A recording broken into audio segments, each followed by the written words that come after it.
रामकृष्ण हरी मंडळी, मी विद्या देशपांडे तुमचं स्वागत करते माझ्या अजून एका नवीन ब्लॉग मध्ये। गप्पा हो, आम्ही चाललेलो आहे बाहेर, ते दिसतच मला लवकर कसं तरी दिसतंय, काहीतरी कमी वाटते।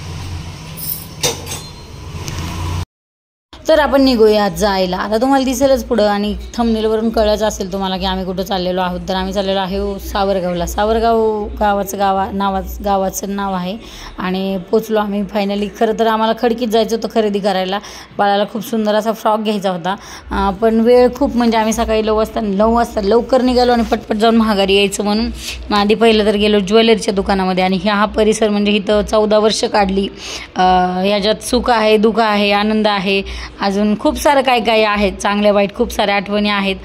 तर ही बोपडी आहे, जिथं आयुष्यातला बराचसा चांगला वाईट काळ इथं गेला, खूप साऱ्या आठवणी आहेत आणि गेल्यावर चांगलंच वाटतं। जशी 500 माणसं वाईट भेटली तशी त्यातली काही चांगलीही भेटली, त्यामुळे आपण असं कुठल्या गोष्टीला किंवा कोणाला नावं ठेवू शकत नाही। ऑलवेज मेमरीमध्ये बोपडी राहणारच आहे माझ्या तरी। नंतर गेलो कृष्ण ज्वेलर्समध्ये, म्हणजे जे नेहमीचे आमचे ज्वेलर्स आहेत कृष्णा ज्वेलर्स म्हणून, त्यांच्याकडे गेलो तर दुकान उघडलेलं होतं। आता आम्ही ओळखीच्या आत म्हणून त्यांनी आत घेतलं, पण ते आलेलेच नव्हते, म्हणजे त्यांना यायला खूप वेळ होता। मग एक 15-20 मिनटं तरी आम्ही वाट बघितली, मग फोन केल्यावर ते आले। मग आल्याच्यानंतर पहिलं तर काय घ्यायचं हा विचार केला, तर म्हणजे जी अंगठी घ्यायची होती आम्हाला, ह्याची सोन्याची अंगठी जी घ्यायची होती ती 22 कॅरेटची न घेता आम्ही 24 कॅरेटचं गोल्ड, चांगलंवालं गोल्ड घेतलं की जेणेकरून ते मोडायला गेलं की मग ते 22 कॅरेटच्या सोन्याचा उपयोग होत नाही। आणि मी माझ्या शिवमला अर्धा ग्रॅमची अंगठी केली होती पहिल्या बड्डेला, त्याच्यात मी वाढवत आत्तापर्यंत ती अंगठी मी 7 ग्रॅमची केलेली आहे। मग आता ह्या बाळाला काय घ्यायचं म्हणून मग मी अंगठीच घ्यायची ठरवली, पिळ्याची, म्हणजे आपण जी पिळ्याची अंगठी म्हणतो ते नॉर्मली ती वाली। तर इथं एक कानातलं होतं जे मला खूप आवडलं होतं, पण हे म्हटलं आत्ता सध्याला बाळाला घ्या, आपलं तुझं नंतर बघूयात। आणि माझं असंही रोज वापरायचं जे कानातलं आहे थोडंसं तुटलेलं आहे। मग एक ब्रासलेट मला आवडलं, जे ते घ्यायचं होतं पण नाही घेतलेलं। पण मग गप्पा मारता तोपर्यंत चहा आला, चहा पिलो। आता दरवेळेस गेलो तिथे यांच्याकडं गुळाचा चहा प्रतिम भेटतो, जो दरवेळेस गेल्यावर आम्ही पितोच। आणि दुसरं म्हणजे हे ब्रासलेट खूप सारे डिझाईन दाखवले त्यांनी मला, पण मी काय त्यातलं घेतलं नाही ब्रासलेट, कारण चांदीचं ब्रासलेट हातामध्ये कसं दिसेल हा विचार केला, पण नाही घेतलं ब्रासलेट। मग एक अंगठी घेतली शिवमला आणि मला एक अंगठी घेतली। आता मला काय घ्यायचं म्हटलं की हे पुरीवाणी माझा पहिला इसाळ करते, ह्यांची खूप बारकाई असते कुठल्याही गोष्टीमध्ये। आधी एक अंगठी बनवून घेतली होती, तर त्याच्यामध्ये थोडासा कट होता म्हणून ती चेंज करून दुसरी बनवून घेतली अजून, म्हणजे ह्याच टाईपची 1 ग्रॅमची दुसरी बनवून घेतली। आणि ह्या जी घाई चालली होती अंगठ्या बघायची, हा प्रत्येक गोष्टीत इसाळ करतो, प्रत्येक गोष्टीत मला काय घेतलं की त्याला हवंच असतंच। म्हणजे बरोबर नेट 1 ग्रॅमची अंगठी घेतली आम्ही, तरी हे अंगठी बघून म्हणतो ते एवढीशी छोटी वेळ अंगठी, म्हणजे त्यांना केवढी घ्यावी वाटत होती। अंगठी घेतली, नंतर पैसे द्यायची वेळ आली मला। आज कॅशलेस व्यवहार न करता आज कॅश पैसे दिलेले आहेत। आणि गोल्ड म्हणजे हे 24 कॅरेटचं गोल्ड असल्यामुळे त्यामुळं ऑनलाईन नाही किंवा जीपे नाही, फोनपे नाही, काय नाही, कॅश व्यवहार केला आणि कॅश पैसे दिले। आता आज होतं 7,500 रुपये सोनं होतं, मग GST अमुक तमुक जाऊ द्या, ठीक आहे। आणि मग एक अंगठी पण घेतली मी माझ्या स्वतःसाठी, जी ही वाली, थोडेसं डायमंड्स आहेत त्याच्यामध्ये आणि चांदीची घेतलेली आहे अंगठी। माझ्याकडे एक अंगठी होती खूप सुंदर होती चांदीची अंगठी मोराची, पण ती हरवली माझ्याकडून, हरवली म्हणजे मोडली म्हणता येईल, मग ती मोडली नंतर। आणि ही होती ऑफिसर, तिला मी त्याच्यामध्ये आवरून घेतलं।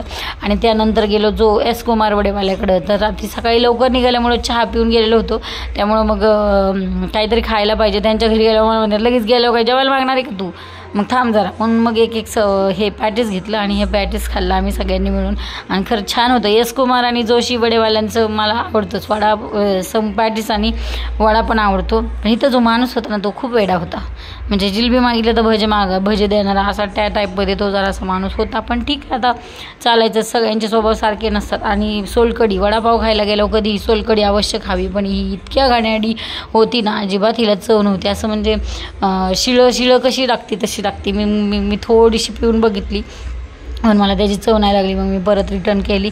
आणि शिवमला आणि शिवच्या पप्पाला म्हटलं तुम्हीच प्या, मला काही त्याची चव अजिबात आवडलेली नाही। चेहरा बघूनच कोणीही सांगेल की एकदम अशी नाचलेली ती वाटत होती। मग मी ती काही नाही पिले नाही आणि सुंदर वातावरणात सुरुवात झाली, सुंदर गावाकडे जायची. खरंच इकडं खूप छान वाटतं. तुम्ही कोण माझा ब्लॉग बघत असाल तर तुम्हाला कळेल की हा परिसर कुठला आहे. मुळशी भागातलं हे परिसर आहे. खरंच खूप छान वाटतं इकडे गेल्यावर. जरा अजून थोडासा पाऊस पडायला पाहिजे होता आणि मग जायला हवं होतं. ही अशी असली घरं हे खरंच भारी वाटतं. आपले महाराज दिसले तर छत्रपती शिवाजी महाराज की जय. बरोबर आहे की नाही, आनंदच होतो. आणि मग नंतर पोचलो. मग एक शिवमनी एक बॅग नेली, ह्यांनी एक बॅग नेली आणि ते स्टँड तिचंच होतं. म्हणजे पहिलं बाळाचे कपडे सुकवायसाठी ते स्टँड माझ्या बहिणीने इथं आणून दिलं होतं. मग आम्ही गेलो. नंतर बाळाला घेतलं. बाळ काही झोपलेलं नव्हतं, जागच होतं बाळ. मग बाळाला घेतलं. ह्याची घाई, मम्मी बाळाला घेऊ नको व्हिडिओमध्ये, बाळाला घेऊ नको व्हिडिओमध्ये. म्हणजे तिचं म्हणणं की माझ्या बाळाचं असेल काय माहिती तिचं म्हणा. कुठं आपल्या वेळेला माझ्या टायमाला तर मोबाईल पण नव्हता, तिला नव्हतं आवडत बाळाला म्हणजे दाखवायला. म्हणून तिने आत्तापर्यंत तरी त्याचा चेहरा तिने ते हार्ट लावत होते. पण बाळासारखंच बाळ आहे, सगळेच गोड आहे, त्याला बाळसं आहे, छान आहे, थोड्या प्रमाणात केस आहे, छोटूसं नाक आहे, गोरं आहे, सगळ्या बाळांसारखं, इतर बाळांसारखं तेही बाळ गोड आहे. बरोबर आहे की नाही सांगा. पण ज्याची त्याची आपली आपली इच्छा. तर ती आई आहे ना त्या बाळाची, त्याच्यामुळे त्या बाळाबद्दलचा निर्णय ती घेणार. मग नंतर गेल्यावर तिच्या सासूबाईने आणि तिने म्हणून खूप सुंदर जेवण बनवलेलं होतं. पनीरची भाजी, भजी, पापड, श्रीखंड आणि चपाती आणि वरण आणि भात. ह्यांच्या गावाकडे तो भात असतो. नंतर मग गेल्यावर जेवण वगैरे झालं. जेवण केल्यावर गप्पा मारायला सुरुवात केली. मग खूप साऱ्या गप्पा मारल्या. नंतर तो काना जो आहे त्याच्या माझ्या बहिणीच्या नंदेचा मुलगा आहे. जायचं का काना गावाला तुमच्या? हा म्हणले होते की नक्कीच तिथंच लागले वाटतं तिला.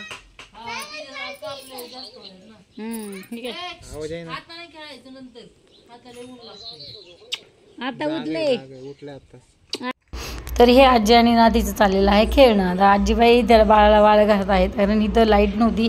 आता बऱ्याच भागात, शहरात काय खेडेगावात काय सगळीकडेच पोल पडले किंवा वायर वगैरे तुटल्या की लाईट जातीच आहे. त्यामुळं बाळाची एवढी सगळीजण हे काळजी घेतात ना, सगळेजण ह्याला वारं घालतात. शेजारची 2 लेकरं बी सारखी वारं घालायला येत होती.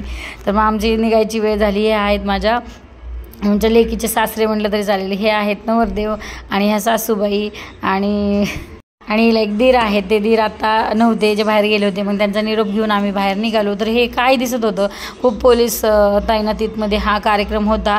अंगावर असे खेळ वगैरे लावलेले होते. त्यामुळे मला ह्याच्याबद्दल काय माहीत नाही, पण मी थोडंसं व्हिडिओमध्ये ते घेतलेलं आहे, कुतूहल वाटलं म्हणून. तुम्हाला ह्याच्याबद्दल काय माहिती असेल तर सांगा. आणि इथं घरी आलो आम्ही. नंतर घरी आल्याच्यानंतर आरती होती येताना दत्त महाराजांची. मग घरी आलो, मिस्टरांनी केली मॅगी, हा आणलेला केक आणि गुलाबजाम आणि दुसरं म्हणजे खरबुजा सगळ्यांनी मिळून खाल्लं. आणि इथूनच आपण व्हिडिओला शेवट करूयात. तुम्ही सबस्क्राईब करायला विसरू नका आणि मला सपोर्ट करायलाही विसरू नका. चॅनलला सबस्क्राईब करा म्हणजे तुम्हाला नवीन व्हिडिओचं नोटिफिकेशन येईल. बाय बाय, राम राम, जय संताजी आणि जय महाराष्ट्र. जय महाराष्ट्र. राम राम मंडळी, बाय बाय. अजून काय बोलणार आहे, काहीच नाही. आता व्हिडिओ संपत आलेला आहे. तुम्ही सबस्क्राईब करायला विसरू नका.